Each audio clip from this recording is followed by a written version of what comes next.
சப்த கன்னிகளில் அதிசக்தி வாய்ந்த அன்னையானவள் வாராகி. இந்த வாராகி அன்னை ஒரு காவல் தெய்வம். இந்த அன்னையை நம் மனதார வழிபட்டால் நம்ம எந்த துன்பமும் நெருங்காமல் காவல் காக்கும். அன்னையை அவருக்கு உகந்த நாளில் வழிபடுவது சிறந்தது. அவருக்கு உகந்த நாள் என்பது பஞ்சமி திதி தான். அதிலும் செவ்வாய்க்கிழமை ஒரு பஞ்சமி திதி மிகவும் சிறப்பு வாய்ந்தது. அதுவும் தேய்பிறை பஞ்சமி செவ்வாய்க்கிழமை வருமானால் அந்த திதியை நாம் பயன்படுத்திக் கொள்ள வேண்டும் வாராகி அம்மனை வணங்குவதற்கு. வாராகியை வழிபடுமை.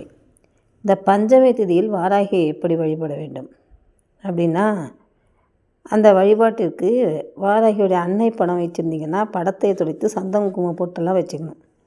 அதை அலங்காரம் செய்துக்கணும். அன்னைக்கு பிடித்த செம்பருத்தி மலர் அல்லது செவ்வரளி இதெல்லாம் சூட்டி மகிழ்விக்கணும்.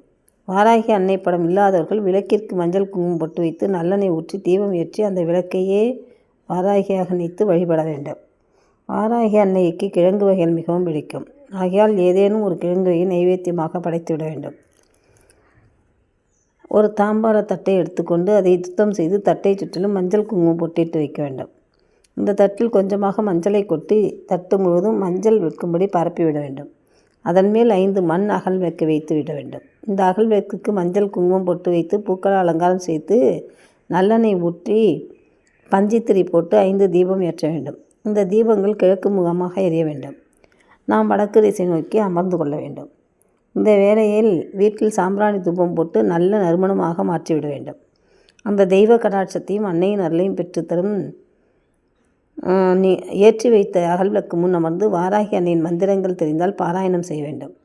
இல்லையென்றால் ஓம் வாராகி அன்னையே போற்றி, ஓம் வாராகி அன்னையே போற்றி என்ற நாமத்தை சொல்லியவாறு பூக்களை விளக்கின் மீது அர்ச்சனை செய்வது நல்லது.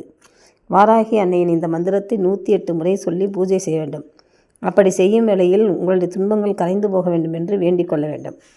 அதே போல் நாம் செல்வ செழிப்புடன் வாழ வேண்டும் என்று நினைத்து வேண்ட வேண்டும். இந்த முறையில் வாராகி அன்னை நினைத்து வேண்டும்போது அந்த வேண்டுதலுக்கு நிச்சயம் அன்னை செவி சேர்ப்பாள்.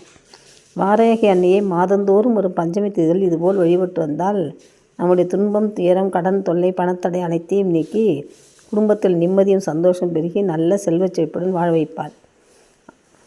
அதனால் நம்பிக்கையோடு நாம் தேய்பிறை பஞ்சமி திதியில் வாராகியை வழிபட தொடங்க வேண்டும். ஒவ்வொரு மாதம் வரும் பஞ்சமி திதி அன்று வாராகியை வழிபட்டு கொண்டே வந்தால் நம்முடைய துன்பங்கள்லாம் நீங்கி நமக்கு செல்வ செழிப்பும் செல்வ வளமும் கிடைக்கும். ஆகவே வாராகி தாயே போற்றி, ஓம் வாராகி தாயே போற்றி.